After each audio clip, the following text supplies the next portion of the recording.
반갑습니다. 반갑습니다. 네. 항상 저의 설교 시작은 샬롬 인사로 시작했는데 목사님 인사해 주셔가지고 패스하고 바로 말씀으로 들어가도록 할 텐데 지난 3일간 하나님 주시는 기쁨 가운데 잘 지내셨습니까? 네.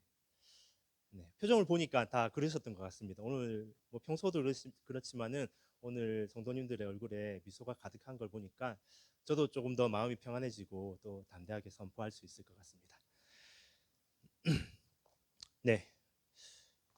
우리가 예수님을 믿는다는 것, 그리고 그 믿음을 통해서 구원을 받는다는 것은 우리 기독교인들에게는 가장 중요한 일일 겁니다. 그렇기 때문에 믿음의 확신, 구원의 확신을 위해서 우리는 먼저 예수님, 그리고 예수 그리스도가 누구이신지, 어떠한 분이신지를 잘 알아야 합니다. 그래서 우리가 주일에도 오고 수요예배도 오면서 이 예배를 통해서 하나님에 대해서, 예수님에 대해서 배우고 그 깨우침을 통해서 그분을 경배하고 동시에 은혜도 받는 것 아니겠습니까? 오늘 본문에서는 이러한 과정을 포괄적인 표현을 사용하고 있습니다. 사귐이라고 표현을 합니다. 이 사귐이라는 단어는 또 다르게 표현한다면 교제한다, 더욱 친밀한 관계를 형성한다 등등으로 말할 수도 있을 것입니다. 저는 요한이 사용한 이 표현이 굉장히 마음에 듭니다. 너무 묵상하기 좋은 표현이다라고 생각이 들어집니다. 물론 한글로 번역되어지면서 이 단어가 선택되어졌을 텐데 그래서 더 이 단어가 마음에 듭니다. 왜냐하면 이 단어를 묵상할 때에는 저희가 사귐, 교제, 친밀함 이 단어에서 연상되는 단어가 있기 때문입니다. 왜냐하면 다들 우리 남녀 사이에 사귐, 교제가 있으셨지 않습니까? 네, 뭐 아닌 학생들도 있을 수도 있겠죠. 네, 그렇기 때문에 우리가 남녀가 서로 사귀면서 보여지는 그러한 관계의 특징들, 네, 그런 것들을 생각해 본다면 이 말씀의 묵상이 조금 더 쉬워지게 됩니다. 상대를 향해서 가졌던 내 사랑하는 마음, 사랑을 주고자 하는 마음, 그리고 사랑을 받고 싶은 마음, 한없이 사랑을 표현하며 베풀어 주고 싶은 그리고 작은 것 하나까지도 알고 싶고 공유하고 싶은 마음들, 그리고 내 것을 아끼지 않고 기꺼이 내어주었던 그런 아름다운 사랑과 사귐을 우리 성도님들은 모두 하셨지 않습니까? 네. 본인과는 상관없다는 일처럼 이렇게 바라보고 계신데 그러한 결과로 이렇게 아름다운 가정을 이루고 계신 줄 저는 믿습니다. 저도 그랬던 것 같습니다. 저와 제 사모는 7년을 교제를 했습니다. 7년을 교제하고 결혼을 했는데 교제할 당시에 저는 일반 직장인이었고 이제 사모는 간호사였습니다. 지금도 그렇겠지만 사모가 당시에 근무했던 부산의 백병원은 환자가 많고 바쁜 걸로 전국에서 상위 클래스에 드는 그 정도의 병원이었습니다. 그 중에서도 특히 안병동은 너무너무 바쁘고 힘든 그러한 파트였습니다. 거기에서 이제 사모가 오래도록 근무를 했는데 간호사 업무 자체로도 너무 힘이 들지만 태움이라는 단어 아시죠? 네. 선배 간호사로부터 후배 간호사가 괴롭힘을 당하는 것. 그래서 그것 때문에 이제 많이 힘들었는데 지금은 이제 많이 개선이 되었다고 합니다. 사회적인 문제도 조금 되었기 때문에. 그 당시에는 이게 굉장히 심했습니다. 아주 작은 실수만 하더라도 이것을 굉장히 침소봉대하고 실수하면 꼬집고 때리고 사람들이 많은 공공장소에서 굉장히 무안을 주고 굉장히 깎아내리는 일들이 흔치 않게 있었습니다. 그래서 오죽했으면은 그때 이제 환자의 보호자가 와 이거 너무 심한 거 아니냐라고 해서 병원에 신고를 넣을 정도로 심했던 그런 시기가 있었습니다. 그런 괴롭힘과 이제 과중한 업무로 인해서 힘들어하는 사모를 보면서 제가 많이 안타까워했었죠.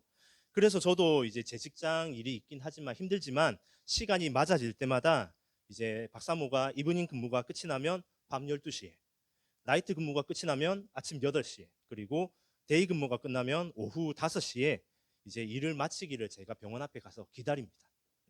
보통 정해진 퇴근 시간보다 항상 1시간에서 1시간 30분 정도 이렇게 늦게 나옵니다. 그런데 신입일 때는 늦게 나올 때마다 어김없이 이렇게 울면서 나옵니다. 오늘도 얼마나 깨어졌던지 그걸 바라보고 있는 제 마음이 얼마나 아팠겠습니까? 그래서 응원하고 위로하고 맛있는 것도 사 먹고 하면서 이제 집에 데려다 줬던 그런 옛 시간이 있었습니다. 자, 저에게 사귐은 저에게 교제는 저의 피곤함이 있음에도 불구하고 봐야겠다라는, 밤낮 구분 없이 기다릴 수 있다라는 체력이 있었습니다. 그리고 힘들어하는 것을 아파하고 함께 위로할 수 있는 공감하는 마음이 있었습니다. 그리고 언제 마치더라도 마중 나갈 거야 라는 그런 성실함이 있었습니다. 저에게는 이렇게 표현할 수가 있습니다. 네, 그러면 저는 오늘 본문 적용이 굉장히 쉽습니다. 자, 오늘 본문 3절 말씀에 제가 쉬운 성경을 한번 읽어드리겠습니다. 우리가 보고 들은 것을 여러분에게 말하는 이유는 여러분이 우리와 함께 교제하기를 원하기 때문입니다. 우리가 함께 나누는 이 교제는 하나님 아버지 그리고 그의 아들 예수 그리스도와 함께 가지는 교제입니다. 요한이 권하고 있는 겁니다. 여러분들도 교제가 필요합니다. 이 교제는 하나님 아버지와 그리고 그의 아들 예수 그리스도와 함께 가지는 교제입니다 라고 말합니다. 하나님 아버지 그리고 예수 그리스도와 함께 가지는 교제입니다. 자, 저의 사귐과 교제는 어떠했다고 말씀드렸죠? 피곤함이 없습니다. 피곤함을 이길 수 있는 체력, 그리고 공감하는 마음, 그리고 성실함이었습니다. 그래서 저 스스로 적용을 이렇게 묵상을 해보는 거죠. 피곤함이 쩔어 있을 때에 그것을 이겨내고 박사모에게 달려갔던 것처럼 나는 하나님께 달려갔던 적이 있었나? 잠이 너무 쏟아지는 그런 피곤함 속에서도 그 잠을 이겨내고 말씀과 기도를 전념한 적이 있었나? 하나님께서 눈물로 아끼시는 영혼을 향해서 내가 공감하는 마음으로 사랑하고 그를 품었나? 이 땅을 보시며 탄식하는 하나님의 마음을 내가 충분히 공감하고 있나? 마지막으로 사랑하는 사람에게 빠짐없이 달려갔던 나의 성실함이 하나님과의 만남, 바로 말씀과 기도를 통해 성실하게 내 삶에 뿌리 박혀 있는가? 예, 그렇습니다 라고 차마 자신 있게 대답을 잘 못 드리겠습니다. 박사모를 사랑해서 했던 저의 사귐의 모습이 하나님과 예수님과의 사귐에서는 잘 보이지 않는 겁니다. 이렇게 저 스스로를 돌아보며 반성을 하게 되었습니다. 자, 여러분들 차례입니다. 여러분의 신앙생활에서는 이러한 교제와 사귐이 있습니까? 여러분의 믿음 생활은 하나님, 예수님과의 깊고 친밀한 나눔의 교제가 있으십니까? 네, 우리는 너무나 중요한 표현, 신앙생활, 믿음 생활이라는 단어를 굉장히 많이 사용을 합니다. 하지만 이 단어들은 그 중요성에 비해서 너무 폭넓은 의미를 가지고 있기 때문에 그 중요성을 제대로 스스로 점검하지 못하는 경우가 많은 것 같습니다. 교회 예배 자리에 참석한다고 해서 신앙생활이 완성된 것은 아닙니다. 교회 직분이 있고 봉사를 한다고 해서 믿음 생활을 잘한다고 인정받을 수는 없습니다. 헌금 잘 낸다고 나는 11조도 꼬박꼬박 합니다 라고 한다 하더라도 그것을 좋은 신앙생활이다 라고 무조건 인정할 수는 없을 것입니다. 참된 신앙생활은 하나님과의 깊은 교제입니다. 예수 그리스도와의 친밀한 사귐입니다. 매일 잠깐이라도 시간을 내어서 하나님께 간절히 기도하고 큐티하며 말씀을 묵상하거나 말씀 통독을 하면서 하나님의 음성에 귀를 기울이는 그러한 깊은 교제, 사귐, 나눔이 있을 때에 그것이야말로 정말 하나님께서 인정하시는 참된 신앙생활이라고 말할 수 있을 것입니다. 여러분이 가장 사랑하는 사람, 그 사람에게 줄 수 있는 마음과 열심, 그 열정이 왜 하나님께는 부어지지 못하고 있는지 우리는 반드시 점검이 필요할 것 같습니다. 네, 자, 그러면 하나님과의 이런 깊은 사귐과 친밀한 관계를 회복하기 위해서 우리에게는 무엇이 필요할까요? 그 사귐을 바로잡고 싶은데, 하나님과 더 깊은 사귐을 가지고 싶은데 내가 뭘 해야 되지? 고민해 볼 수 있겠죠. 자, 저는 이렇게 정리를 하고 싶습니다. 한번 따라해 보시기 바랍니다. 생명의 말씀, 더욱 가까이 하기. 그 목소리 톤으로 가까이 할 수 없습니다. 자, 한 번 더 힘차게. 생명의 말씀, 더욱 가까이 하기. 아멘. 하나님과의 깊은 사귐, 말씀을 가까이 하는 것, 이 둘은 어떠한 밀접한 관계가 있을까요? 하나님과의 깊은 사귐과 말씀을 가까이 하는 것. 네, 바로 이 깊은 관계는 말씀이 곧 하나님이시기 때문에 밀접한 관계가 있다라고 우리가 말할 수 있는 것입니다. 말씀이 곧 하나님. 자, 성경을 한번 찾아볼까요? 요한일서 1장 1절입니다. 오늘 본문이죠. 제가 한번 다시 읽겠습니다. 태초부터 있는 생명의 말씀에 관하여는 우리가 들은 바요, 눈으로 본 바요, 자세히 보고 우리의 손으로 만진 바라. 요한복음 1장 1절입니다. 태초에 말씀이 계시니라. 하나님과 함께 계셨으니 이 말씀은 곧 하나님이시니라. 요한복음 1장 14절입니다. 다 함께 읽읍시다. 말씀이 육신이 되어 우리 가운데 거하심에 우리가 그의 영광을 보니 아버지의 독생자의 영광이요 은혜와 진리가 충만하더라. 아멘. 지난 주일 말씀을 기억하시기 바랍니다. 목사님께서 사람 창조의 특별함에 대해서 말씀하실 때에 이와 같은 내용을 잘 설명해 주셨습니다. 창세기 1장 26절이었죠. 제가 읽겠습니다. 하나님이 이르시되 우리의 형상을 따라 우리의 모양대로 우리가 사람을 만들고 그들로 바다의 물고기와 하늘의 새와 가축과 온 땅과 땅에 기는 모든 것을 다스리게 하자 하시고 라는 말씀이 있습니다. 하나님께서 말씀하실 때에 우리는 바로 성부 하나님, 성령 하나님, 그리고 성자 예수님, 삼위일체이신 하나님께서 이 땅을 창조하셨다는 거죠. 자, 이 창세기 말씀과 조금 전 요한일서, 요한복음 말씀을 참고해서 정리해 본다면 예수님께서는 태초부터 계셨습니다. 어떠한 형태로 계셨습니까? 바로 생명의 말씀으로 계셨습니다.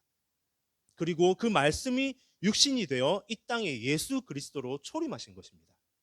그러니까 우리가 이 성경 말씀을, 우리가 매주 보는 이 말씀을, 우리가 가지고 있는 성경을 통해서 읽는 이 말씀을 그냥 읽는 것이 아니라 정말 깊이 묵상하고 내 삶에, 내 영혼에 그 말씀을 가득 채우게 되면 그냥 글자 말씀이 아니라 생명의 말씀이신 예수 그리스도와 내가 진정한 사귐을 가질 수 있게 된다는 것입니다. 네, 태초에 말씀이 있었다. 자, 여기에서 조금 이런 질문이 할 수도 있겠죠. 태초에 말씀이 있었다고요? 그게 무슨 말이죠? 제가 머릿속에서 안 그려집니다. 하나님과 함께 성경책이 이렇게 펄럭펄럭 날아다녔나요? 아니면 글자가 하나님과 함께 공중에 둥둥 떠서 다녔나요? 네, 그런 의미가 아니죠. 그런 개념이 아닙니다. 이 말씀이라는 단어는 원어는 아마 많이 들어보셨을 겁니다. 로고스라는 표현입니다. 로고스라는 단어입니다. 이 로고스는 우리가 지금 인식하는 글자, 글, 정보, 표현 이런 것들이 아닙니다. 아니, 오히려 이런 모든 것들을 포함하고 그보다 훨씬 더 초월된 존재로서, 능력으로서 태초부터 하나님과 함께 계셨던 것입니다. 이 부분은 이해가 조금 어려우실 수도 있으실 겁니다. 예를 한번 들어볼까요? 네.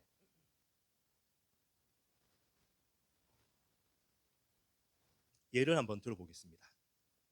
제가 설교 외에 여러분들 앞에서 무언가를 설명하거나 가르친다고 한번 상상을 해봅시다. 뭘 가르쳐 드릴 수 있을까요? 네, 기타를 봅시다. 제가 기타는 조금 그래도 가르쳐 줄 정도의 실력은 되지 않습니까? 기타를 여러분들께 제가 가르쳐 드린다고 생각하면은 제가 기타에 대해서 어떤 과정으로, 어떤 준비로 여러분께 나아갈까요? 상상해 보면 먼저 정확한 정보 전달을 위해서 기타와 관련된 책들과 그리고 인터넷, 유튜브 강의들을 먼저 확인을 할 겁니다. 그래서 여러분들 앞에서 기타란 이런 악기이고 이런 기원을 가지고 있습니다. 그리고 종류는 이렇게 다양합니다. 이 악기를 연주하기 위해서는 이런 방법으로 연습하거나 저런 방법으로 연습을 해야 됩니다. 일정 시간 동안 여러분들이 열심히 노력을 한다면 분명히 이런 곡들은 연주하실 수 있으실 겁니다. 라고 제가 설명을 해드릴 수가 있겠죠. 네, 오랜 시간 제가 준비해서 여러분들에게 친절하게 그리고 자세하게 마음을 다해 가르쳐 드린다면 여러분들이 그렇게 어렵지 않게 기타란 저런 악기구나, 나도 배울 수 있겠구나, 할 수 있겠구나라는 생각을 하시게 될 겁니다. 자, 다시 제가 지금 수요일에 이 자리처럼 설교를 준비해서 여러분들 앞에 이렇게 강해를 하는 것과 비교를 해봅시다. 자, 비교를 합니다. 먼저 제가 설교를 준비한다면 말씀을 읽고 본문을 선정합니다.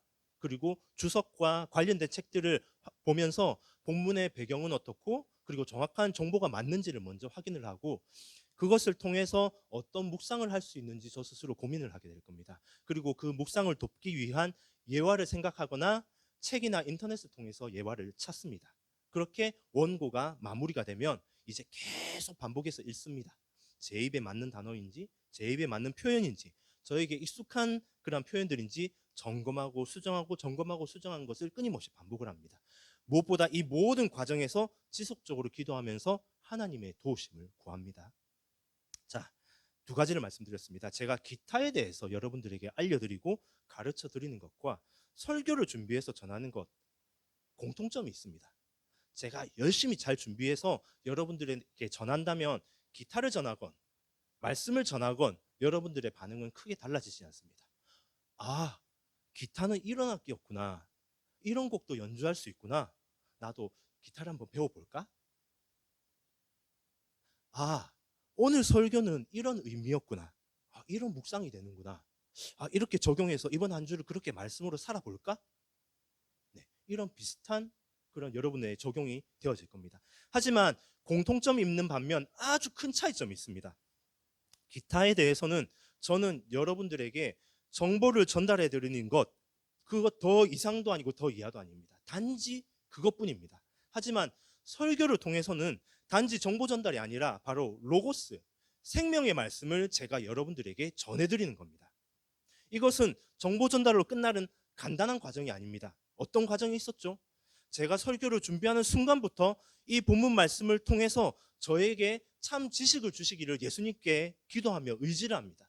그러면 하나님께서 저에게 강권적으로 임하셔서 여러분들에게 가장 필요하고 저에게 가장 필요한 말씀을 가르쳐 주실 겁니다. 그리고 하나님께서는 말씀이 선포되는 오늘이 되었을 때에 그분의 섭리로 시간과 환경을 이끄시고 조정하셔서 여러분들을 이 자리로 이끌어 주실 겁니다. 또한 부끄러움 많고 굉장히 소심한 저이지만 이 자리에 성령께서 충만함으로 채우셔서 담대하게 이 말씀을 선포하게 해 주실 것입니다. 마지막으로 여러분 안에 살아계신 성령님께서 여러분의 마음밭을 잘 일구어 주셔서 이 말씀의 씨앗이 여러분 마음밭에 잘 심겨질 수 있도록 도와주실 것입니다. 생명의 말씀을 전하는 그리고 묵상하는 이 시간에 일어나는 하나님의 놀라운 역사입니다. 기타를 알려드리는 것과 말씀을 선포하는 이 차이가 얼마나 큰지 여러분들 이해를 하시겠습니까? 이것이 바로 정보와 로고스의 하나님의 역사의 차이점으로 볼 수 있습니다. 여러분들은 지금 로고스의 말씀을 듣고 그 은혜 가운데 역사 가운데 계십니까? 아니면 단지 성경에 나오는 글자와 정보들을 받아들이고 그것을 기억만 하고 계십니까? 이 차이를 알고 이 차이를 적용하고 이 차이를 묵상하고 그 로고스를 향한 갈급함과 간절한 마음이 우리에게 있다면 우리는 하나님과 깊은 사귐에 준비가 되어 있는 것입니다. 우리의 하나님과의 깊은 사귐, 교제, 그것은 다른 것이 아닙니다. 내가 하나님과 만나고자 하는 간절함을 통해서 내가 오늘 이 주일 예배를, 이 수요 예배를 통해서 또한 주일 예배를 통해서 내가 진짜 하나님과 만나겠다. 글자가 아니라 정보가 아니라 지식이 아니라 내가 살아계신 하나님의 말씀, 생명의 말씀을 내가 받아들이고 은혜 받고 가겠다라는 간절함이 있을 때에 우리는 진정한 하나님과의 사귐이 있을 수 있다는 것입니다. 생명의 말씀이 되시는 주님과 더 깊은 사귐과 교제를 나눌 수 있는 우리 성도님들이 되시기를 간절히 소원합니다. 아멘. 자,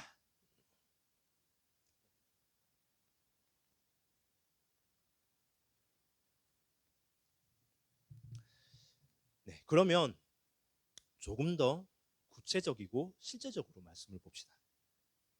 여러분들과 주님과의 깊은 사귐, 깊이 있는 말씀을 도울 수 있는 방법이 무엇이 있을까 고민해 보았습니다.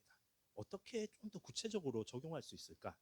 네, 생각이 두 가지가 생각이 들었습니다. 여러분들에게 추천해 드립니다. 단순하고 일반적인 방법이지만 말씀을 가까이 하고 묵상하는 것에 큰 도움을 줄 수 있다라고 저 개인적으로는 판단하고 경험했기 때문에 개인적으로 여러분들에게 추천을 해드립니다. 뭐 이게 정답이라고 이렇게 생각하지 마십시오. 하지만 충분히 권해드릴 수 있는 방법이라고 생각합니다. 자, 첫 번째로 설교 말씀을 기록하십시오. 네, 저는 지금도 설교 시간에 듣는 말씀을 아이패드로 계속 기록하고 있습니다. 네, 이 습관의 시작은 고등학생 때였습니다. 저의 그 학생 때 다녔던 교회는 청소년부 예배가 별도로 있었는데 이제 대예배 시간과 달랐기 때문에 학생들이 대예배를 드리고 또 청소년부 예배를 드리러 갑니다. 굉장히 착한 학생들이죠. 네, 이렇게 두 예배를 드리게 됐는데 저는 학생 때부터 굉장히 조용한 타입이었지만은 항상 떠나지 않았던 별명이 있습니다. 잠과 관련된 별명이었습니다.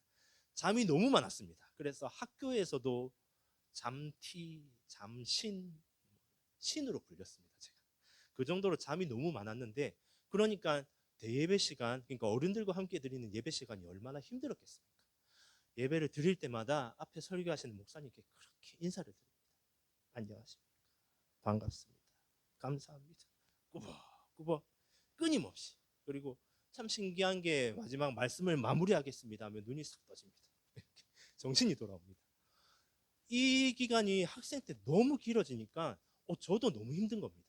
계속 조는 것도 혼나기도 하고 저도 이렇게 해서는 안 되겠다. 어떤 방법이 없을까라고 고민하는 중에 설교를 한번 적어볼까? 라는 생각이 들어서 그때부터 노트 하나를 사서 적기 시작했습니다. 그랬는데 설교를 적기 시작한 이후로 정말 놀랍게도 잠이 안 오는 겁니다. 그리고 말씀을 더욱 깊이 집중해서 듣게 되었고 그렇게 깊이 있게 집중해서 듣게 되니까 그 말씀이 주중에까지 계속 기억이 나는 겁니다. 이렇게 습관이 되고 습관이 되었던 게 지금까지도 이어지고 있습니다. 그래서 계속해서 노트를 다 채우면 새 노트를 사고 또 새 노트를 사다가 이제 세상이 좋아져서 아이패드가 있어서 아이패드에 누적이 계속이 되어지는 겁니다. 그래서 언제부터 아이패드를 기록했지라고 제가 찾아보니까 2017년도에 황 목사님과 그리고 이준도사님 설교도 있고 여러 가지 설교가 기록이 되어 있더라고요. 이처럼 제가 그렇게 기록을 하면서 설교 시간에 있게 되니까 저에게 이 영적으로 굉장히 큰 도움이 되는 겁니다. 말씀을 기록하면 장점 중에 하나가 주중에도 말씀을 복기하고 그리고 그 말씀을 다시 생각할 수 있다는 장점이 크게 있긴 하지만 저에게 있어서는 무엇보다도 그 말씀 시간에 더욱 크게 집중할 수 있다는 장점, 그거 하나만으로도 여러분께 꼭 권해드리고 싶습니다. 말씀을 적고 그리고 그 말씀으로 인해서 더 깊이 묵상한다면 더 큰 은혜를 받을 수 있을 것입니다. 예배 시간 집중 안 되는 경우도 사실 많지 않습니까? 저처럼 잠이 오기도 하고 딴 생각이 여러분들의 마음을 많이 괴롭히지 않습니까? 불 끄고 왔나? 오늘 예배 마치고 식사 봉사인데 맛있게 되어야 될 텐데 오늘 롯데는 이겨야 될 텐데 뭐 이런 여러 가지 생각들 그리고 잠이 오는 것들 여러 가지 것들이 우리 생각을 방해하고 있습니다. 그럴 때에 말씀을 한번 적어보십시오. 집중하게 되고 그 말씀에 더욱 깊이 빠져들게 될 것입니다. 여러분께 강력하게 권해드립니다. 그리고 둘째로 권해드립니다. 한 가지 큐티집을 정해서 꾸준하게 묵상을 하십시오. 여기서 큐티집은 아시겠지만 묵상책, 묵상집을 말합니다. 저는 또 개인적으로 말씀 묵상에 큰 도움이 되었던 1년이 있습니다. 저에게 청년회 때였는데 청년회 때에 제 생일이 되었는데 생일날 우편물이 하나가 온 겁니다. 그래서 뜯어봤더니 시냇가에 심은 나무라는 큐티책이 온 겁니다. 저는 시킨 적이 없거든요. 그래서 이게 왜 왔지? 제 이름으로. 그래서 전화를 해서 물었습니다. 이거 누가 시켰습니까? 하니까 이게 추적 끝에 찾아보니 제 아시는 이제 존경하는 선배님이 제 생일이라고 1년치를 구독을 해주신 겁니다. 그래서 너무 감사한 마음으로 1년을 꾸준하게 큐티 훈련을 할 수 있게 되었습니다. 그런데 그 당시에 큐티 책은 지금도 그렇지만 큐티 책은 굉장히 다양합니다. 제가 받았던 것도 있고 다른 것도 있고 그런데 제가 받은 시냇가에 심은 나무라는 이 큐티집의 특징이 뭔지 아십니까? 큐티 본문과 묵상을 돕는 질문은 있는데 그 묵상에 대한 가이드나 설명, 결론이 전혀 없습니다. 그냥 그 말씀 읽고 제가 묵상하고 제가 그 말씀에 은혜 받고 그리고 제가 결론 짓고 제가 적용을 해야 됩니다. 그러니까 제가 처음 할 때는 너무 어려운 겁니다. 이 말씀이 무슨 말이지? 다른 큐티 책들은 그렇지 않거든요. 그 말씀이 있으면 그 말씀의 주제가 뭔지 그리고 그 말씀을 통해서 어떤 묵상을 할 수 있는지 어떤 적용을 할 수 있는지 마무리 기도까지 깔끔하게 나옵니다. 그런데 제가 받은 게 그게 없으니까 처음엔 너무 어려웠는데 1년 동안 시냇가에 심은 나무 이 묵상을 하니까 이제는 누가 가이드하지 않는 묵상, 정말 나만의 묵상, 이 말씀을 읽었을 때 하나님과 나만의 깊이 있는 묵상이 가능하게 되는 겁니다. 그렇게 1년을 보냈습니다. 지금의 제가 이제 뭐 말씀 앞에 많이 부족하고 참 미흡한 점들이 굉장히 많지만, 그나마 지금 이렇게 말씀을 선포하거나 이 수준을 유지할 수 있는 거는 그 당시에 1년 동안 그렇게 하나님 앞에서 큐티 훈련을 받은 그 역량 때문에 지금을 잘 유지하고 있다라고 저 스스로는 그렇게 생각하고 있습니다. 그래서 여러분들에게 적극 권해드립니다. 지금은 사지 않으셔도 됩니다. 지금 큐티 어플도 다양하고 유튜브에서도 많이 찾을 수 있습니다. 인스타, 페북에서도 많이 매일마다 큐티가 올라오고 있습니다. 하나를 정하십시오. 하나를 정해서, 그리고 시간을 정하십시오. 이 시간은 무조건 말씀이다. 무조건 큐티다. 그러면 됩니다. 저 너무 바쁜데요. 공부 때문에 정신이 없습니다. 그러면 요일을 정하십시오. 하루라도 좋습니다. 내가 월요일 한 주를 시작하는 하루만큼이라도 무조건 말씀으로 시작한다. 결단하시고 그것으로써 하나님께서는 기뻐하실 겁니다. 나는 한 주에 2일, 3일밖에 안 됩니다. 그러면 그것만큼만 결단하십시오. 그리고 그렇게 그 시간만큼은 내가 무슨 일이 있어도 지켜내겠다라는 결단으로 하나님께 말씀으로 엎드려 보시기 바랍니다.